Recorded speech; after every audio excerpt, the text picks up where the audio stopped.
Hello YouTube. A different video today. We're actually going to take a look at my Hackintosh right here. A little bit of a backstory. My main computer used to have an NVIDIA GeForce GTX 1060.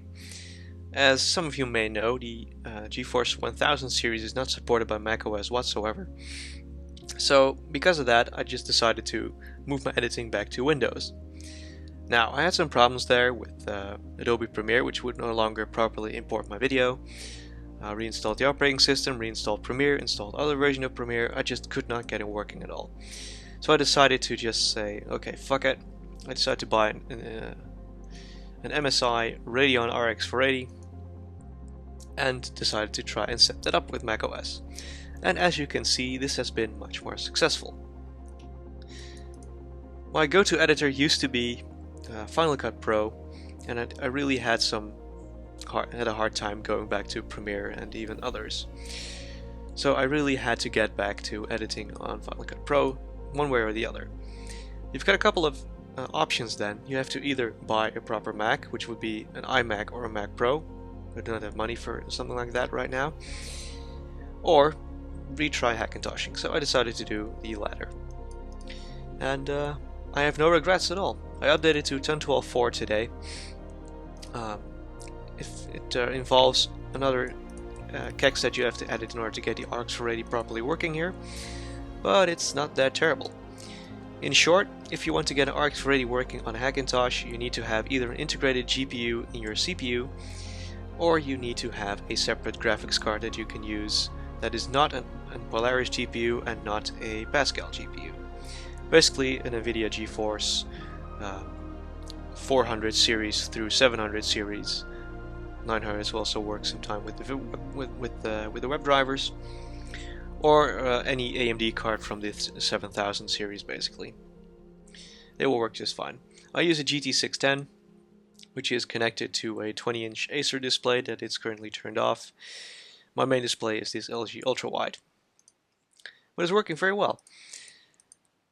And you just need to edit these two kexts, and everything will be jolly. What you basically have to do: turn your system off, unplug the HDMI cable or whatever you're using to connect your RX 480, boot up the system with the other graphics card until you reach the login screen, plug the cable back into 480, log in, and you've got full acceleration. That's how I did it. It's working very well. The operating system is currently running on a 120GB SSD, as you can see right here. My editing drive is a 500GB USB 3 drive, just to work some digital elements, and this is the Windows drive. There's also a 512GB SSD from Crucial that's responsible for hosting my game library on Windows. 16 gigs of RAM.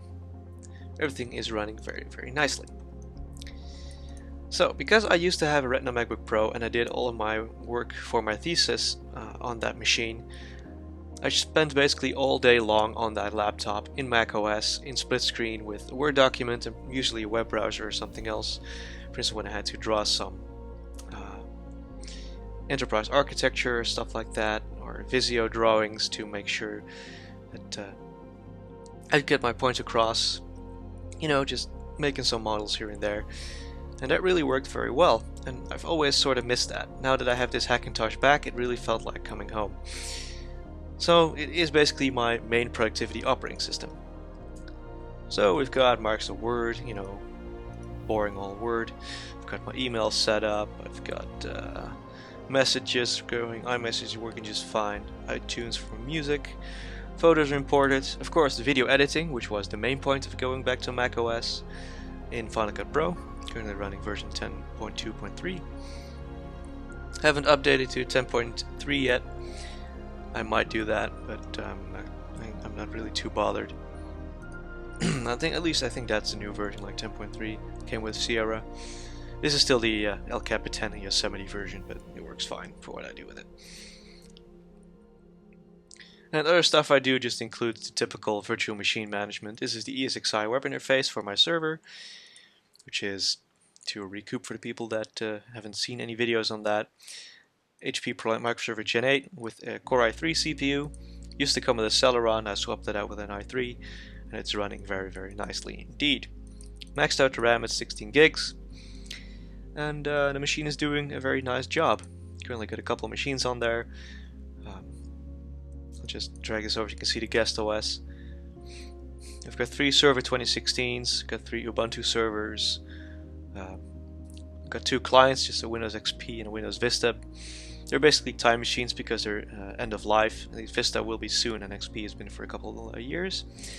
And a legacy file server that supplies files to older clients, like Windows 98 computers or stuff like that that have a network card. They can just hook up into the network and just get some files off of there. There we go. So I've updated the antivirus software, which is ClamWin, and here it is.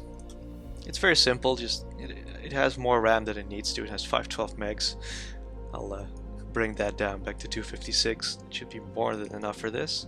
I mean, we're barely using anything, I think. Well, it's using 340, so that's pretty high. Well, I guess we'll just leave it at this, it's fine. Just need to really expand the disk on this machine though.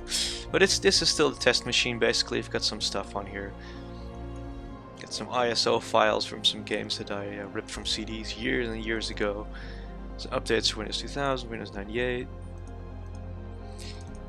There's not a whole of a lot on here just yet, but just some basic stuff.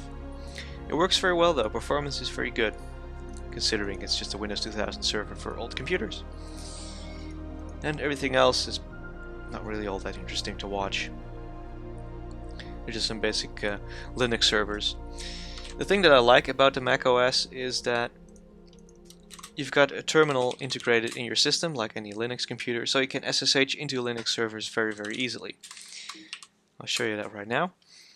So if you just need to check on the health status of a Linux VM, or if you need to run updates, all you have to do is open up the terminal, fill in your password, and boom, you're in. The server is currently running 14.04 Ubuntu server. It still supports until April 2019, as you can see there. And if I need to figure out whether the system is running slowly, you can see it right here in HTOP that it's absolutely fine. You can see all the running processes and whatever is happening on the CPU and memory and swap. And if I need to run updates, it's very easy as well. I usually just go straight into root mode because I really hate having to fill in my password 27 million times to do stuff. And it's basically... Oh, I don't have that logged. Okay, fine. Check for updates. And that'll do its thing. And if I need to do this on multiple servers at once, you know, basically I just open up another Finder or another shell here. Oh, it is Command N. Okay, I wasn't sure about that. And then I can SSH into a different server, like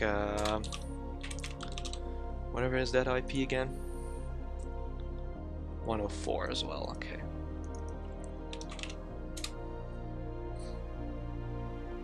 And then could connect to that as well and run updates on that. It's very convenient to be able to update that